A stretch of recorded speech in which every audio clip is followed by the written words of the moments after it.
मेरा नाम पूजा शर्मा है और आज जो मैं तुम्हें सुना रही हूँ वो सिर्फ एक डर की घटना नहीं है। ये एक ऐसा अनुभव है जो इंसान की आंखों से शुरू होकर उसकी नींद में उतर जाता है। जिसे तुम खिड़की समझते हो वो शायद किसी दूसरी तरफ जाने का रास्ता हो, और अगर वो रास्ता कभी तुम्हें देख ले तो तुम उस नज़र को भूल नहीं पाते।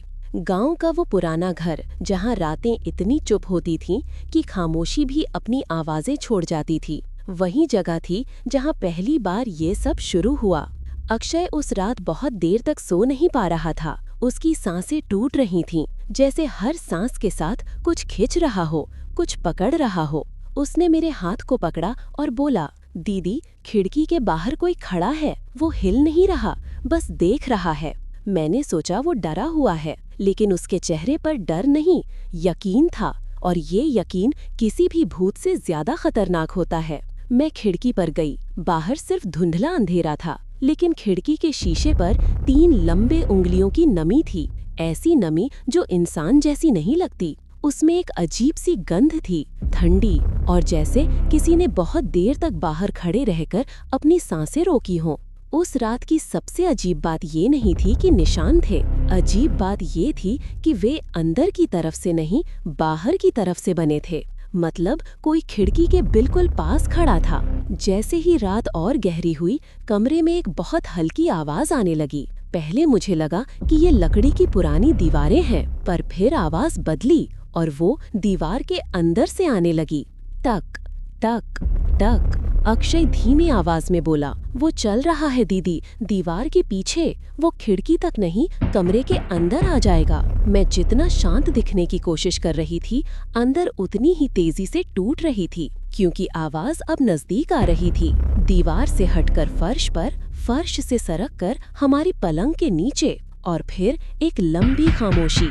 ये खामोशी सबसे खतरनाक थी, क्योंकि जब डर बोलना बंद कर देता है तब वो अपनी असली जगह ढूंढने लगता है। रात के करीब 3 बजे खिड़की ने धीरे धीरे खुद को धक्का दिया। न तेज न जोर से, बस इतने हल्के कि लगे जैसे किसी ने उंगली से बस छुआ हो। खिड़की के फांक से कुछ आया, हवा नहीं, सांसों की गर्मी। अक्षय चीख पड़ा, दीदी, वो अंदर है, वो कोने में खड़ा है, वो मुस्कुरा रहा है। उसकी आंखें कमरे के एक ऐसे कोने पर अटकी थीं जहां कोई नहीं था, लेकिन वो देख रहा था, और जो वो देख रहा था वो हमसे छुपा था। सुबह पुरोहित आया।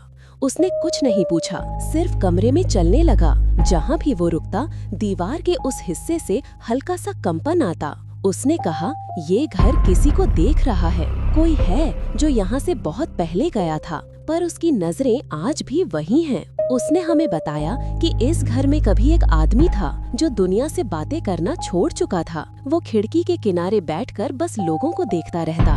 कहते हैं कि मरते मरते भी उसकी आंखें बंद नहीं हुई, और आज भी उसी खिड़की से वो वही काम करता है। पुरोहित ने जाते जाते कहा, अगर वो तुम्हें पहचान ले तो तुम चाहे जितनी दूर चले जाओ, उसकी नजरें तुम्हारे पीछे पीछे चलती हैं। और मैं समझ नहीं पा रही थी कि अक्षय को वो पहले ही पहचान चुका है या नहीं। हम शहर लौट आए, पर अक्षय नहीं बदला। रात में उठकर खिड़की की तरफ देखना, अनजाने में फुसफुसाना, खिड़की पर हाथ रखना, सब कुछ जारी रहा।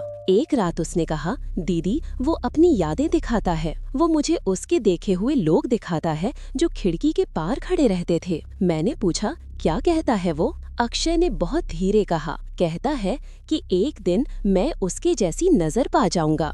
उसकी आवाज में दर्द नहीं था, अजीब सी शांति थी, जैसे वो धीरे धीरे किसी और तरफ जा रहा हो। हमने डॉक्टर, बाबाएं सबको दिखाया, पर कोई कुछ समझ नहीं पाया। एक रात मैंने उसे खिड़की पर खड़ा देखा। पहले वो धीरे धीरे कुछ बोल रहा था, फिर अचानक अपने सिर को खिड़की से बाहर झुकाने लगा। मैंने उसे पीछे खींचा तो उसने फुसफुसा कर कहा, दीदी, वो मुझे बुला रहा है। वो कहता है कि अगर मैं एक बार बाहर आया तो मुझे सब समझ आ जाएगा। उसकी आंखों में अजीब चमक थी, जैसे कोई रोशनी उसके अंदर से गुजर रही हो। मैंने खिड़की पर पर्दा लगा दिया, पर कुछ रातों में पर्दा अपने आप हिलने लगता था। कभी कभी मेरे कान के पास बहुत हल्की आवाज आती। क्या वो जाग रहा है? क्या उसने याद किया? क्या वो देख रहा है? शायद ये मेरा ही वहम हो, शायद नहीं।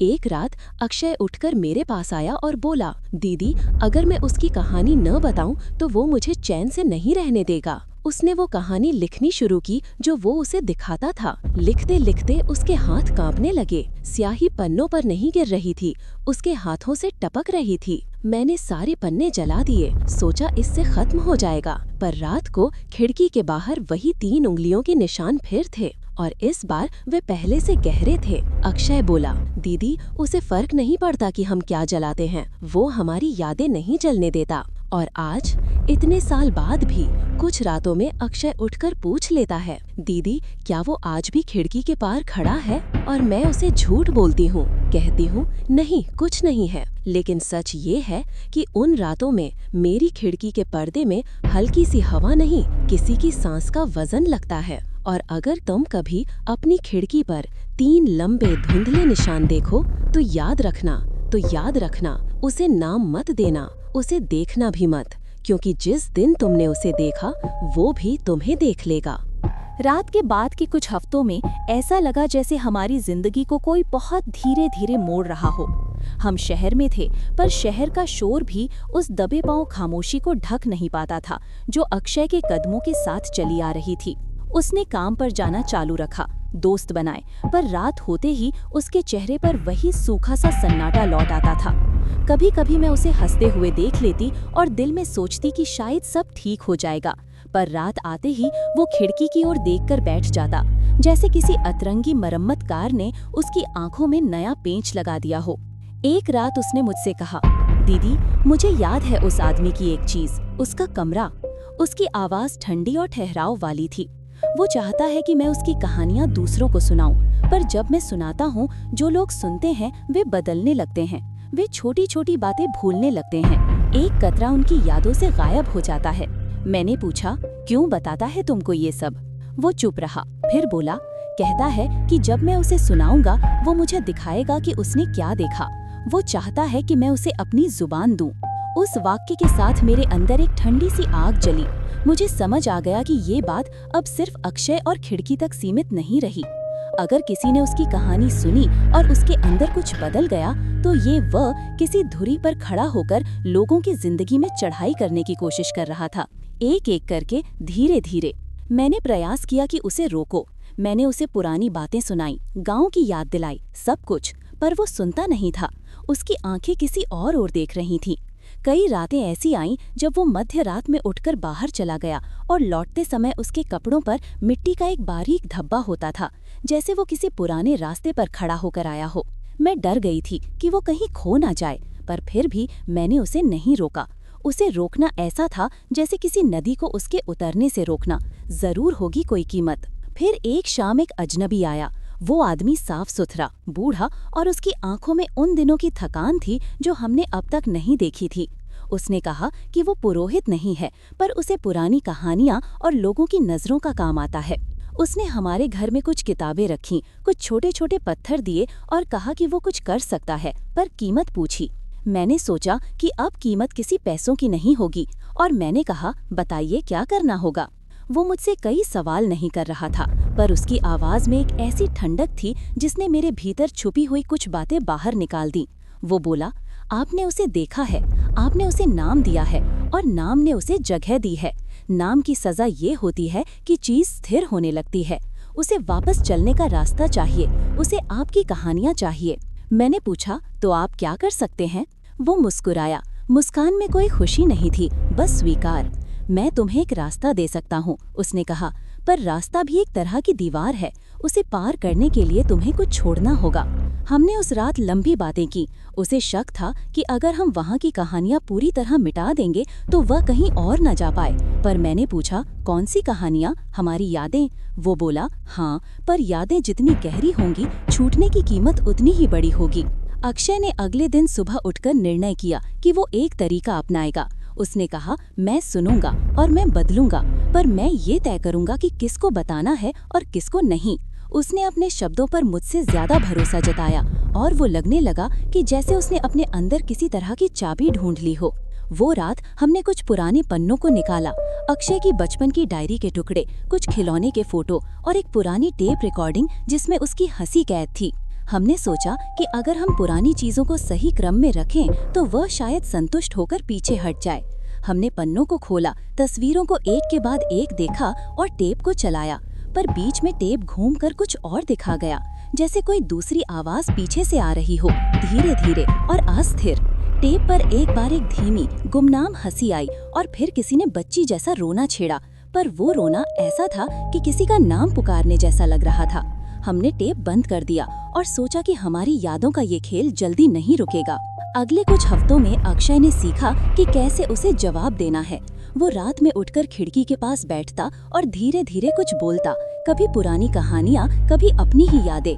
पर धीरे धीरे मैंने देखा कि जब वो बोलेगा तो वह कमरे में और शांत हो जाएगा, मानो उसे कुछ सुनकर संतोष हो रहा हो, पर साथ ही वह ने कुछ मांग भी रखती थी, पूछताछ की तरह। और बाकी कहाँ है, जैसा कि वो और भी कहानियाँ चाहता हो।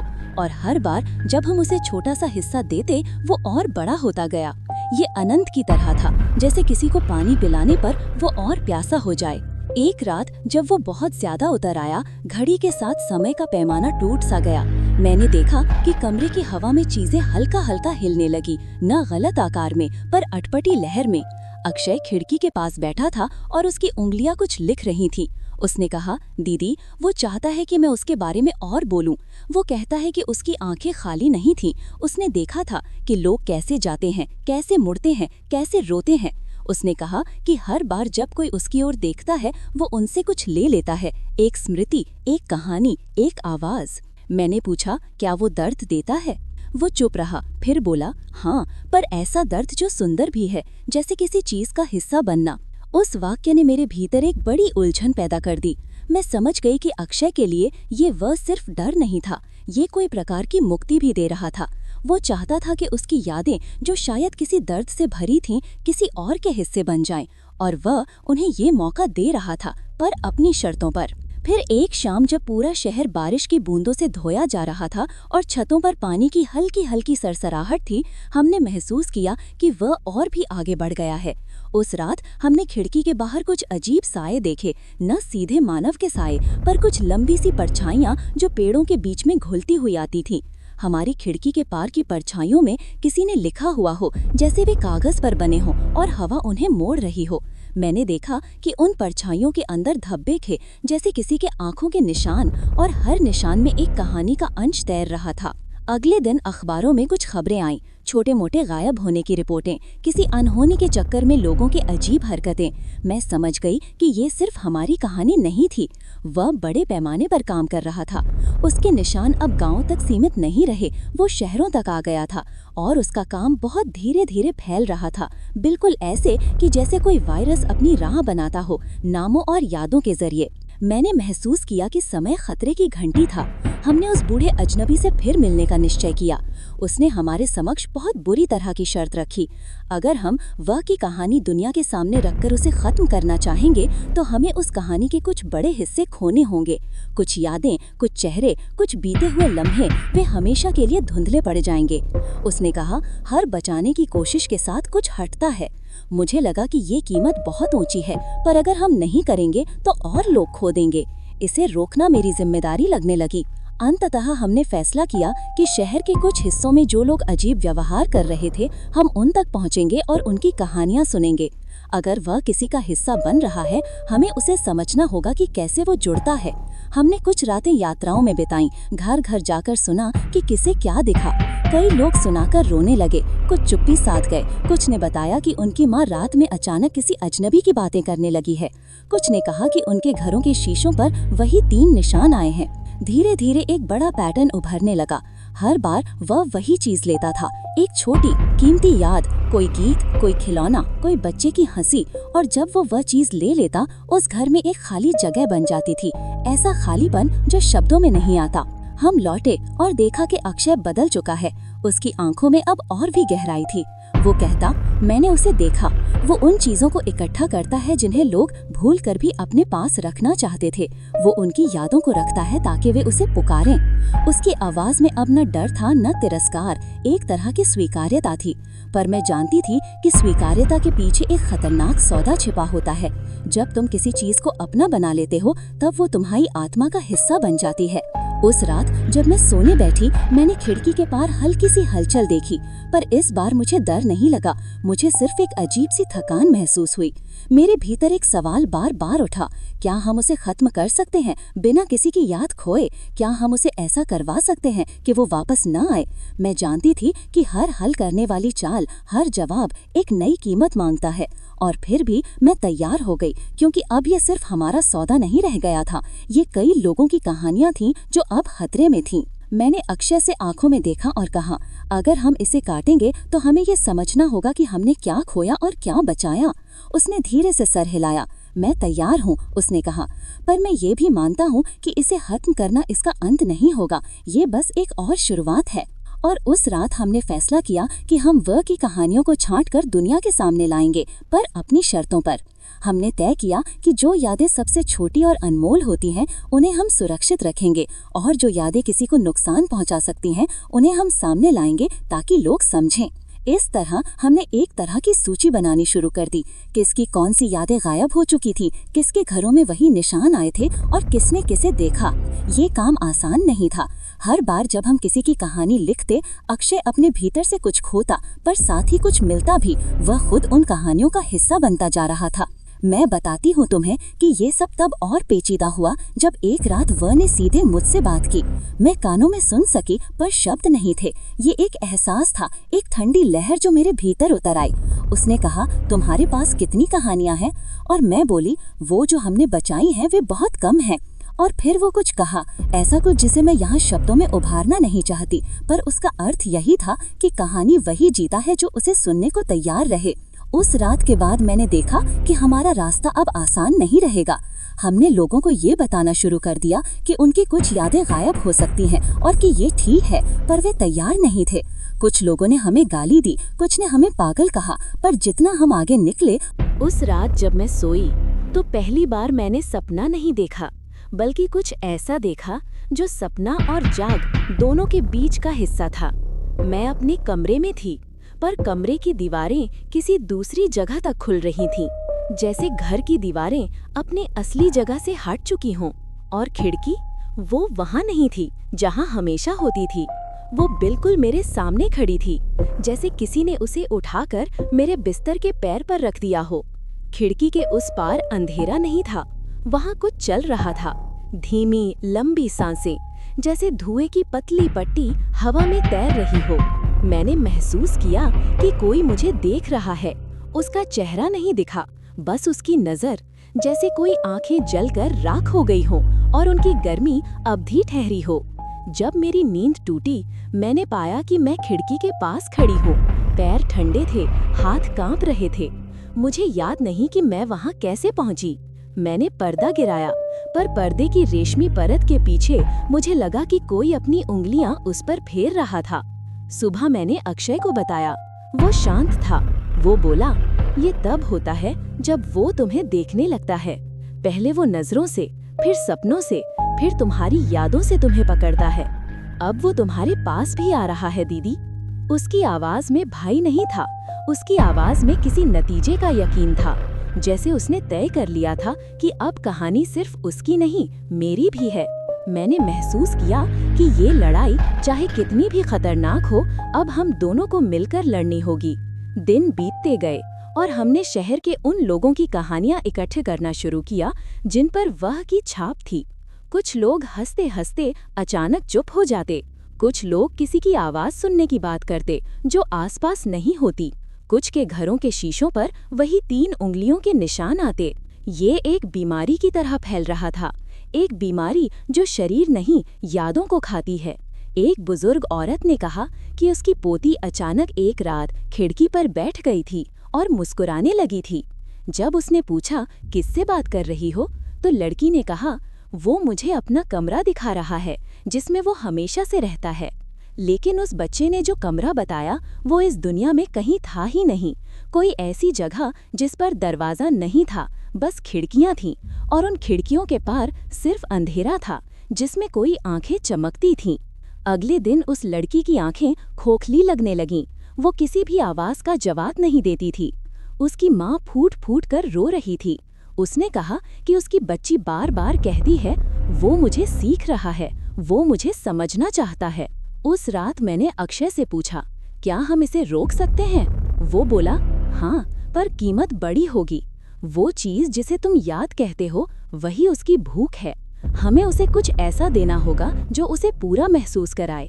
मैं डर गई। क्या देना होगा? अक्षय ने कहा, यादें, वो जो दिल के सबसे करीब होती हैं, वही यादें जिनसे इंसान बनता है। मेरी आंखें भर आईं। मैंने पूछा, कौन देगा?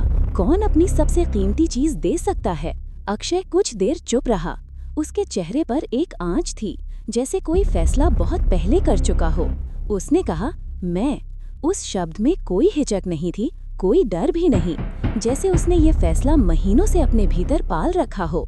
मुझे उस पल उसका चेहरा अजनबी सा लगा। मेरा छोटा भाई नहीं, बल्कि कोई ऐसा इंसान जो पहले ही बहुत दूर जा चुका है और अब वापस नहीं आएगा। मैंने कहा, नहीं अक्षय, तुम ऐसा नहीं करोगे। वो मुस्कुराया, एक थकी हुई मुस्कान। दीदी, वो पहले से ही मेरी कुछ यादें रख चुका है। मैं महसूस करता हूँ कि कई बातें मुझे ज्यादा याद नहीं रहती। कुछ लोग धुंधले दिखते हैं, जैसे वह मेरे भीतर से टुकड़े ले रहा है। अगर मैंने उसे पूरा कुछ दिया तो हो सकता है वो बाकी सबको छोड़ दे। मेरी सांसें अटक गईं। कौन सी याद दोगे तुम?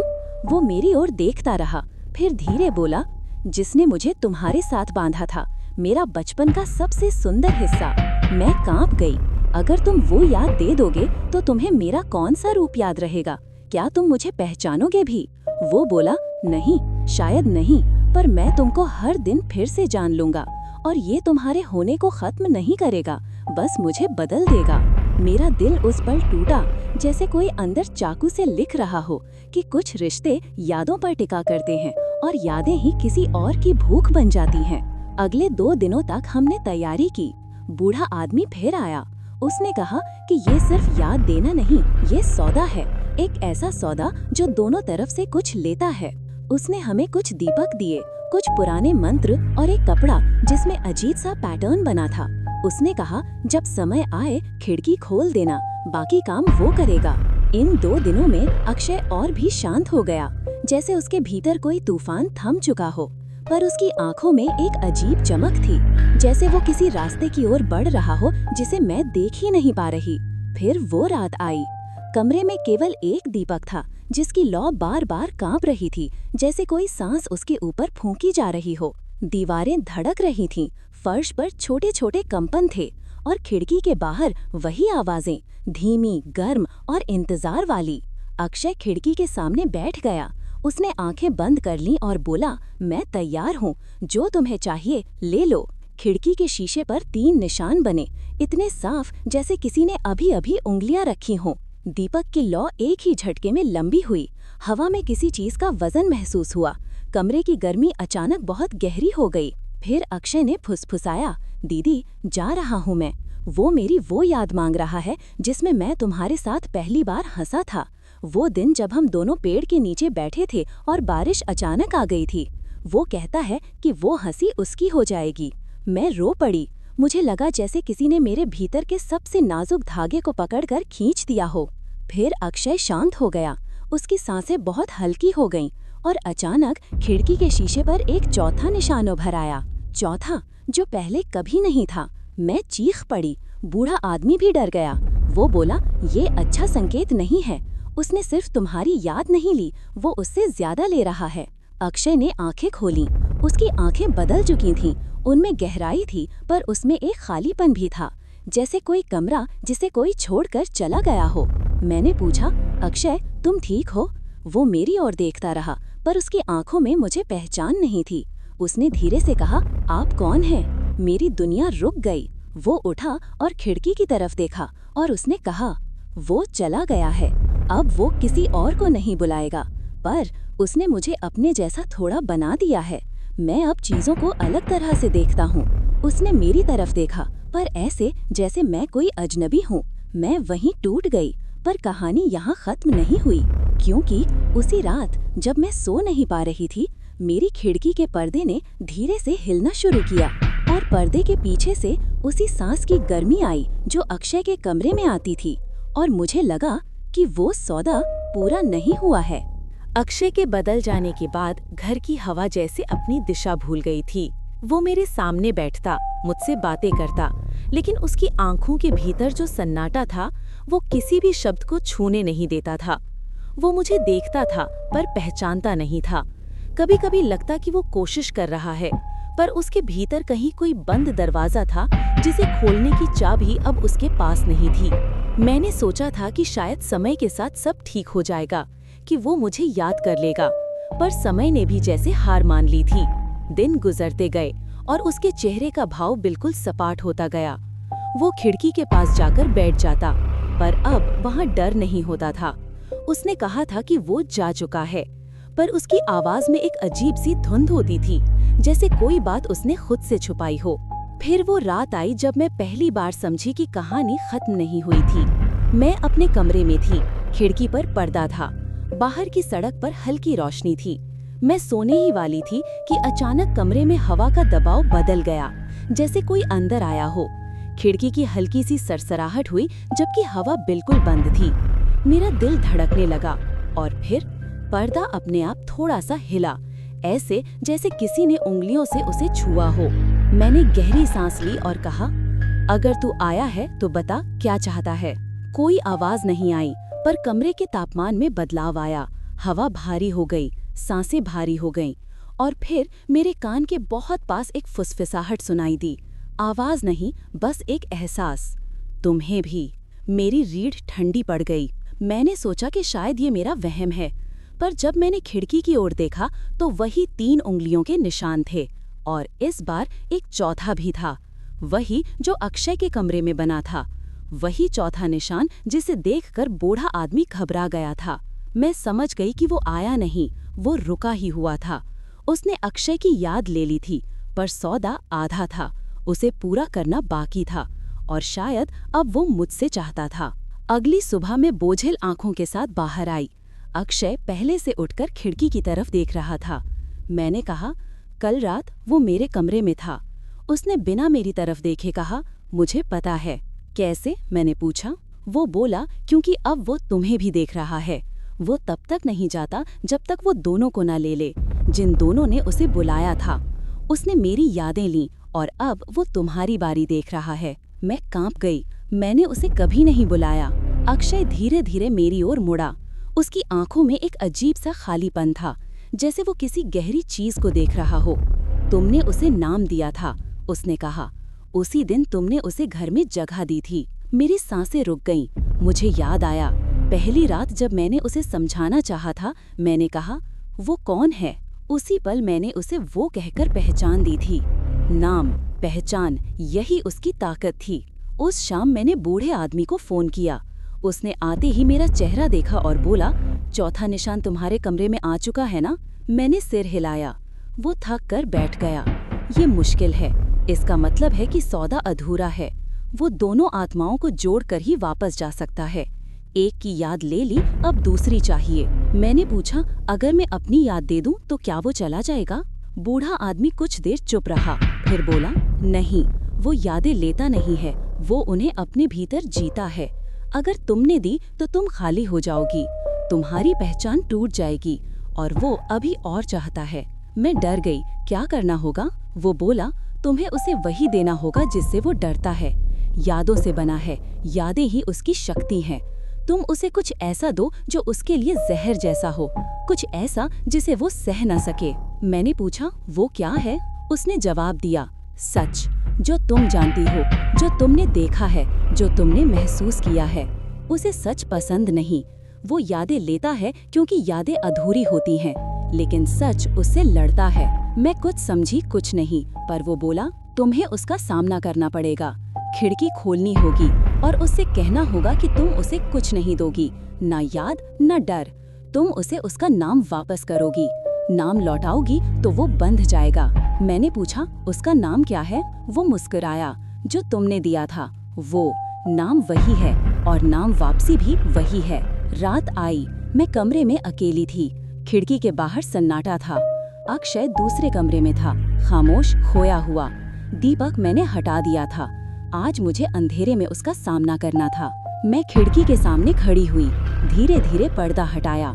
4 उंगलियों के निशान थे और वे धीरे धीरे हिल रहे थे, जैसे कोई दूसरी तरफ अपनी उंगलियां चला रहा हो। मैंने सांस रोकी और कहा, सुन, मैंने तुझे नाम दिया था और आज मैं तेरा नाम वापस ले रही हूँ। तू वो नहीं है, तू कुछ भी नहीं है और मैं तुझे अपनी कोई याद नहीं दूंगी। खिड़की के शीशे ने कांपना शुरू कर दिया। निशान बढ़ने लगे। एक हल्की गुर्राहट कमरे में गूंजी, आवाज नहीं पर एहसास, जैसे कोई मुझे धक्का देना चाहता हो। सांसें भारी हो गईं, गर्दन के पास ठंडक दौड़ गई। फिर मेरे कान के पास एक फुसफुसाहट आई, तुम देर कर चुकी हो। अचानक कमरे की सारी हवा एक ही बिंदु की तरफ खिंच गई। मेरे बाल हवा में उठ गए। खिड़की जोर से खुली। मैं पीछे गिर पड़ी और खिड़की के उस पार कुछ खड़ा था। चेहरा नहीं था, सिर्फ 2 गड्ढे। अंधेरे के भीतर अंधेरा। मैं उठने ही वाली थी कि पीछे से अक्षय आया। वो मेरी ढाल बनकर मेरे सामने खड़ा हो गया। उसने खिड़की की तरफ देखा और बहुत धीमी आवाज में कहा, मैंने तुझसे जो वादा किया था वो अभी बाकी है। तू मेरी एक याद ले चुका है, अब बाकी छोड़ दे। कमरा थरथरा उठा। खिड़की की परछाई कांपने लगी, जैसे वो किसी तड़प में हो। अक्षय ने कहा, अब मेरी कोई याद बाकी नहीं। तूने वो ले ली जिसके बिना मैं दीदी को नहीं पहचानता था। अब तू वापस जा। उसका आखिरी वाक्य ऐसा था जैसे किसी ने दीवार पर कील ठोक दी हो। खिड़की अचानक बंद हो गई, इतनी जोर से कि कांच टूट गया। सारी हवा बंद हो गई, परछाई गायब हो गई और अक्षय धीरे धीरे जमीन पर बैठ गया। मैं उसके पास भागी। मैंने उसे गले लगाया। वो मेरी तरफ देख रहा था, इस बार अजनबी की तरह नहीं। उसकी आंखों में एक पहचान लौट आई थी। उसने कहा, दीदी, शायद मैंने सब कुछ नहीं खोया। और उस रात पहली बार लगा कि शायद वो सच में चला गया। लेकिन उसके बाद जो हुआ वो बताने के लिए मैं अभी तैयार नहीं हूँ, क्योंकि सौदा खत्म होने के बाद कभी कभी परछाई बदला लेने नहीं आती, बस देखने आती है कि कहानी कहाँ तक पहुँची है। उस रात जब खिड़की अचानक बंद हुई और हवा का पूरा भार जमीन पर गिर पड़ा, कमरे में एक ऐसी खामोशी फैल गई थी जिसे शब्दों में बयान करना मुश्किल है। वो खामोशी डर की नहीं थी, वो किसी भूकंप के बाद की तरह थी, जहाँ सब कुछ सुरक्षित दिखता है पर भीतर की मिट्टी अब भी कांपती रहती है। अक्षय मेरे सामने बैठा था। उसकी सांसें हल्की थीं लेकिन स्थिर थीं। उसकी आंखों में वापसी की चमक थी, वही पहचान, वही अपनापन जो मैंने खो दिया था। उसने मेरा हाथ पकड़ा और कहा, दीदी, मैं ठीक हूँ। उसके शब्दों में इतना भरोसा था कि मेरी सारी थकान एक ही पल में बाहर निकल गई। लेकिन कुछ अजीब था। सच कहूँ तो जितनी राहत मुझे मिलनी चाहिए थी उतनी नहीं मिली। अक्षय की आंखों में जो पहचान लौटी थी वो अधूरी थी, जैसे उसने मुझे पहचाना जरूर, लेकिन कुछ जगहें खाली थीं। वो भूला नहीं था पर उसे याद भी सब कुछ नहीं था। उसका चेहरा अब भी किसी गहरे कोने से टिमटिमा रहा था, जैसे कोई लौ अपनी आखिरी रोशनी बचा कर रख रही हो। मैंने उससे पूछा, क्या महसूस हो रहा है? वो बोला, थोड़ा हल्का और थोड़ा भारी, जैसे उसने कुछ छोड़ा है और कुछ मेरे अंदर रह गया है। ये शब्द मेरे दिल में धंस गए। क्या रह गया है? मैंने पूछा। अक्षय ने आंखें बंद की। उसके चेहरे पर एक अनजानी पीड़ा की लकीर उभरी। वो बोला, जब वो गया वो खाली नहीं गया। उसने मेरे भीतर कुछ छोड़ दिया, कोई साया, कोई हिस्सा जो उसकी दुनिया की याद दिलाता है। मेरे शरीर में कंपकपी दौड़ गई। किस तरह की याद? मैंने पूछा। उसने कहा, वो जगह जहाँ वो रहता है। दीवारें नहीं हैं, सिर्फ खिड़कियाँ हैं और हर खिड़की के पार कोई खड़ा है, कोई जिसे वो देखता है, कोई जिसे वो पकड़ता है और वो चाहता है कि मैं भी उस जगह को समझूं। मैं डर गई। क्या तुम अब भी उसे देखते हो? अक्षय ने सिर हिलाया। नहीं, पर महसूस करता हूँ, जैसे उसकी निगाहें मेरे कंधे पर रखी हों, जैसे वो अभी भी देख रहा हो कि मैंने सौदा पूरा किया या नहीं। उसकी बात सुनकर मुझे लगा कि हमारी जीत शायद आधी थी। वो गया था पर पूरी तरह नहीं, कुछ छोड़ गया था और वो हिस्सा अक्षय के भीतर धड़क रहा था। कुछ दिन बाद हम दोनों ने सोचना शुरू किया कि अब क्या करना है। जीवन वापस पटरी पर आ रहा था, पर पटरी कभी कभी हिलती थी। अक्षय एकदम ठीक दिखता था, पर कुछ पल आते थे जब वो रुक जाता था, खड़ा रहता और दीवारों को देखता था जैसे उनमें कुछ लिखा हो। एक शाम जब हम खाना खा रहे थे, उसने अचानक कहा, दीदी तुमने वो आवाज सुनी? मेरे कानों में कुछ नहीं पड़ा। मैंने कहा, कौन सी आवाज? वो धीमे बोला, वो बोल रहा है पर दूर से। कह रहा है कि कहानी अभी पूरी नहीं हुई। कह रहा है कि कुछ लोग और हैं जो उसकी खिड़की में देखते हैं। मेरे हाथ से चम्मच गिर गया। कौन लोग? मैंने पूछा। अक्षय की आंखें धुंधली हो गईं। उसने कहा, जिन्होंने उसे कभी देखा था या जिन्हें उसने देखा था। वो कह रहा है कि कुछ खिड़कियां अभी भी खुली हैं। मैं कांप उठी। कहानी खत्म नहीं हुई थी, वो सिर्फ एक परत थी। फिर अगली रात कुछ ऐसा हुआ जिसने मेरे शक को सच साबित कर दिया। मैं सो रही थी कि अचानक मेरे कमरे की खिड़की पूरी अंधेरी हो गई, जैसे बाहर की रोशनी किसी ने बुझा दी हो। फिर पर्दा थोड़ा सा हिलने लगा। हवा नहीं थी, फिर भी हिल रहा था। मैं आंखें खोलकर बैठ गई। दिल इतनी तेज धड़क रहा था कि जैसे कमरे की दीवारों तक उसकी आवाज पहुंच रही हो। और फिर खिड़की के पार एक चेहरा नहीं, एक परछाई नहीं, बल्कि एक आंख दिखाई दी। सिर्फ एक, काली, गहरी और इतनी स्थिर कि जैसे उसने सदियों से पलक न झपकाई हो। मेरे शरीर का खून रुक गया। मैं हिल नहीं पा रही थी, चिल्ला नहीं पा रही थी, केवल देख रही थी। और वो आंख मुझे देख रही थी, बिल्कुल ऐसे जैसे वो मुझे पहचानती हो पहले से। मैंने अपनी सारी हिम्मत जुटाई और कहा, मैं तुम्हें कुछ नहीं दूंगी। और तुरंत ही उस आंख के पीछे की अंधेरी खिड़की चमक उठी, जैसे कोई अंदर से मुस्कुरा रहा हो। मैं डर से पीछे हट गई और कमरे की बत्ती जलाई। खिड़की फिर से सामान्य लग रही थी, पर निशान 3 नहीं, 4 नहीं, 5 उंगलियों के हल्के निशान थे, जैसे कोई पूरा हाथ शीशे पर रख कर खड़ा था। मैं रोने लगी। मैं डर के कारण नहीं, बल्कि इसलिए कि मैं समझ गई थी कि अब वो सिर्फ अक्षय से नहीं आया, वो अब मेरे लिए आया था। अगली सुबह जब मैंने अक्षय को बताया, वो चुप रहा। उसकी आंखें फिर से थोड़ी खोई हुई थीं। दीदी, उसने कहा, वो इसलिए आया क्योंकि तुमने उसका नाम लौटाया था। नाम लौटाने से वो बंधता है, पर बंधन के दूसरी तरफ वो तुम्हारे पीछे आने लगता है। मुझे लगा कि दुनिया रुक गई। तो मैं क्या करूं? मैंने पूछा। वो बोला, वो अब तुम्हें देखकर सीख रहा है, तुम्हारी यादों को समझ रहा है। वो तुमसे कुछ लेने नहीं आया, वो चाहता है कि तुम उसके जैसा सोचो, महसूस करो। देखो, उस पल मेरा दिमाग सुन्न हो गया। क्या मतलब? मैंने पूछा। अक्षय ने मेरी आंखों में देखा और बहुत धीरे, बहुत भारी आवाज में बोला, वो अब तुम्हें अपनी दुनिया दिखाना चाहता है, जिस दुनिया की खिड़कियां कभी बंद नहीं होती। मेरे पैरों से जमीन खिसक गई। कहानी अब डर की नहीं रही थी, ये अब किसी और जगह की शुरुआत थी। और मुझे लगा कि जो आने वाला है वो उससे कहीं बड़ा, कहीं अंधेरा है जो हमने अब तक देखा। उस रात मैंने नींद में एक हल्की सी दस्तक सुनी, टक टक टक, और मैं जानती थी ये सिर्फ हवा नहीं थी, ये निमंत्रण था उस दुनिया का जहाँ खिड़कियाँ कभी सोती नहीं।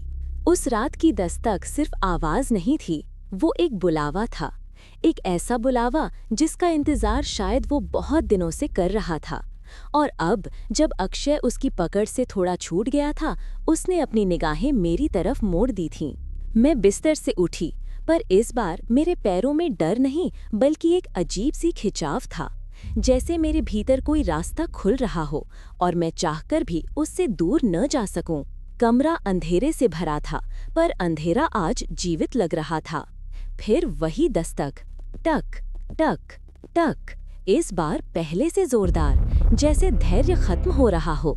मैं खिड़की के पास गई। पर्दा धीरे धीरे हिला, किसी हवा से नहीं, किसी सांस से। और जैसे ही मैंने पर्दा हटाया, खिड़की के पार जो था वो अब सिर्फ परछाई नहीं थी। पहली बार मैंने उसे पूरा देखा। चेहरा नहीं था, लेकिन उसका आकार था। एक लंबा धुंधला धुआं, जैसे किसी की याद जलकर हवा में फैल गई हो। पर सबसे डरावनी बात ये थी कि वो हिल नहीं रहा था, वो पूरी तरह स्थिर था, जैसे हमेशा से वहीं रहा हो।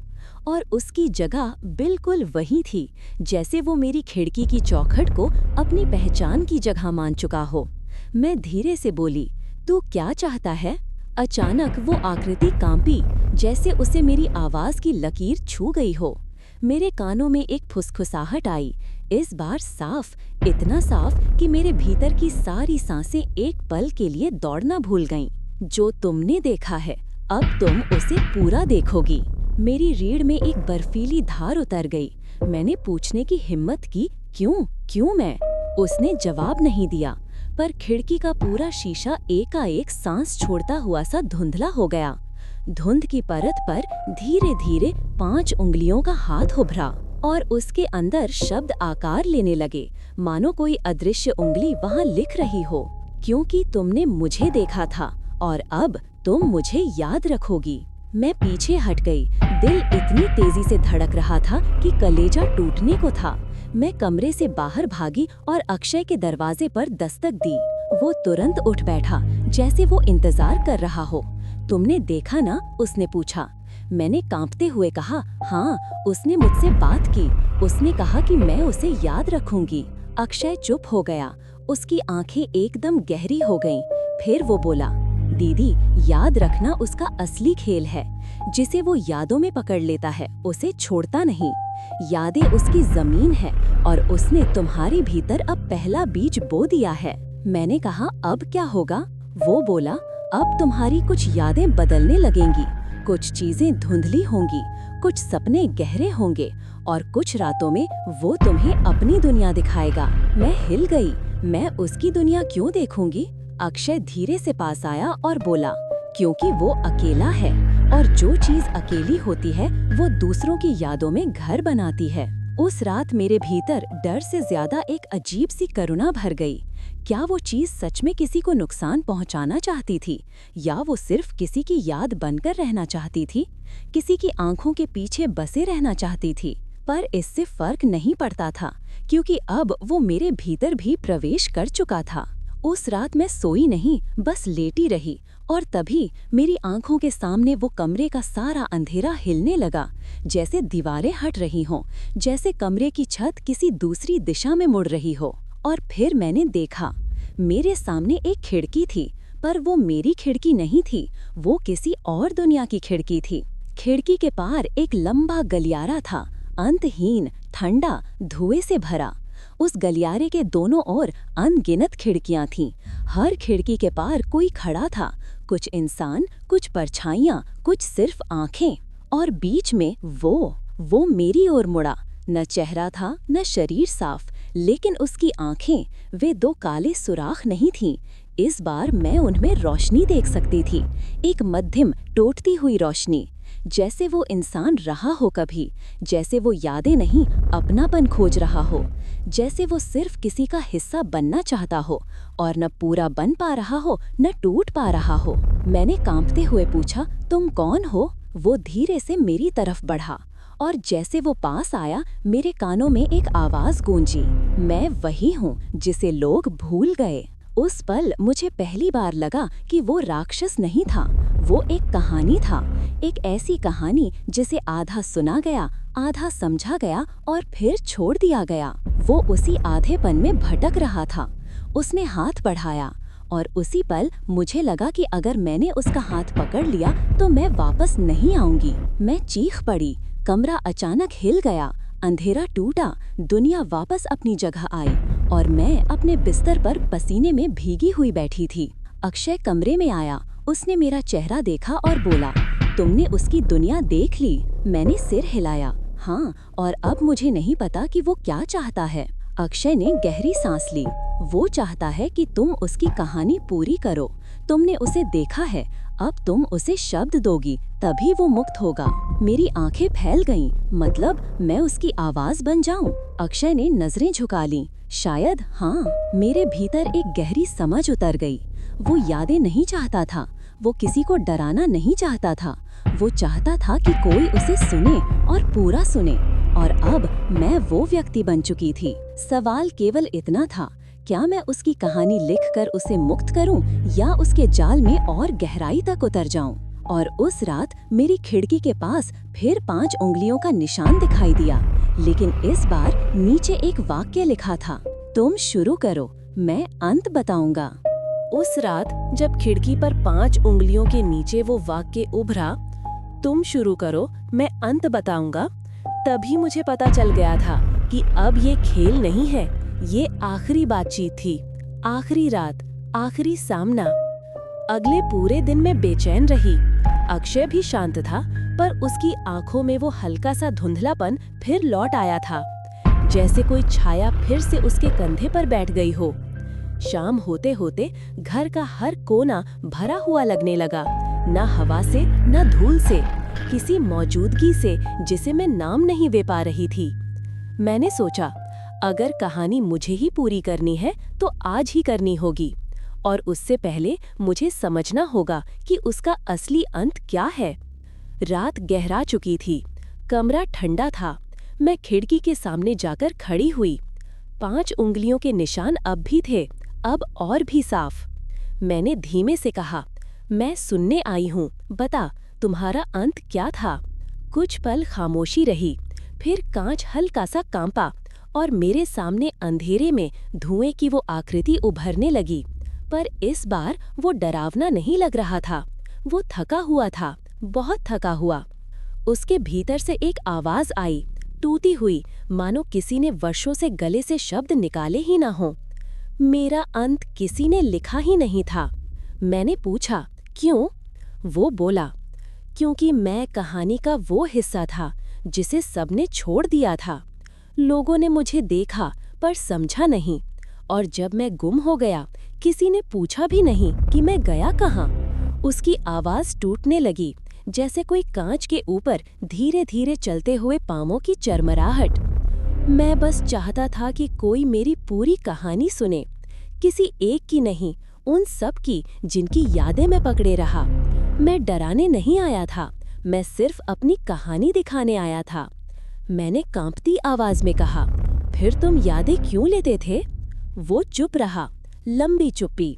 फिर बोला, क्योंकि यादें ही खिड़कियां होती हैं, और उनकी खिड़कियों से ही मैं खुद को देख पाता था।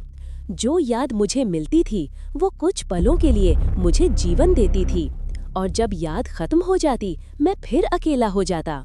उसकी बातों में डर नहीं था, बस दर्द था, वो दर्द जो किसी भूली हुई चीज में रहता है। मैंने कहा, तो तुम अब क्या चाहते हो? उसने कांच पर अपनी उंगली घुमाई, एक आखिरी निशान बना और उसमें शब्द उभरे, मेरा अंत लिख दो ताकि मैं किसी और की खिड़की में लौटकर खड़ा न रहूं।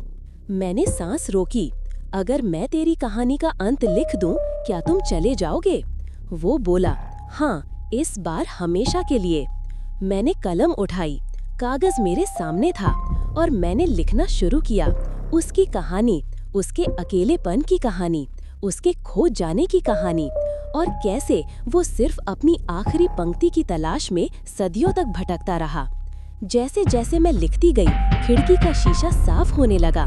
पहले धुंध हट गई, फिर उंगलियों के निशान फीके पड़ने लगे, फिर वो आकृति धीरे धीरे पीछे हटने लगी, अंधेरे में घुलती हुई। जब आखिरी पंक्ति लिखी और अब उसकी कहानी पूरी हुई, कांच ने एक हल्की सी आवाज की, जैसे किसी ने राहत की सांस ली हो। मैंने सिर उठाया, खिड़की के पार कोई नहीं था, अंधेरा बिल्कुल सामान्य था, सन्नाटा शांत था, डरावना नहीं। और पहली बार मुझे सच में लगा कि वो चला गया। अक्षय मेरे पास आया, उसने मेरी ओर देखा, इस बार पूरी पहचान के साथ। उसकी आंखों में वो खोया हुआपन नहीं था। वो बोला, दीदी, अब वो वापस नहीं आएगा, तुमने उसकी कहानी पूरी कर दी। मैंने उसे गले लगा लिया, मेरे भीतर हल्कापन उतर गया, जैसे कोई बड़ा बोझ अचानक गायब हो गया हो। उस रात हमारी खिड़कियां शांत रहीं, कोई दस्तक नहीं, कोई सांस नहीं, कोई परछाई नहीं। और मुझे समझ आ गया, कभी कभी कुछ कहानियां खत्म नहीं होती क्योंकि वे डरावनी होती हैं, बल्कि इसलिए कि उनका अंत किसी ने लिखा ही नहीं होता।